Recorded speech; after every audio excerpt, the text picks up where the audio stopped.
Hello guys, देखिए क्या है। तो ये है स्लाइम। तो इसका मैं ASMR किसी ना किसी दिन ज़रूर डालूँगी। तो मेरे पास है ये ब्लू वाली जो मेरे फेवरेट है, कुंज की है ये रेड वाली, मेरा कुंज, एंड ये मेरी बहन की है। तो चलो इसको हम देखते हैं ये कैसी है। तो लेट्स ओपन दिस। तो यहाँ पे लिखा है क्रिस्टल स्लाइम। तो चलो, oh my god, OMG guys, बहुत अच्छी है। And as you can see इसके अंदर एक चीज़ भी निकली है, वो मैं आपको दिखा। ये है ग्रीन वाली, ऐसी सेम है ये। एंड इसके अंदर एक टॉय टाइप कुछ निकला है, वो दिखाती हूँ मैं आपको।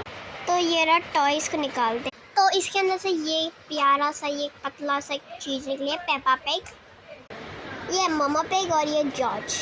तो सो इस टाइप के स्लाइम है। तो ये देखो, ये स्लाइम। तो if you like this video, like subscribe. कुछ का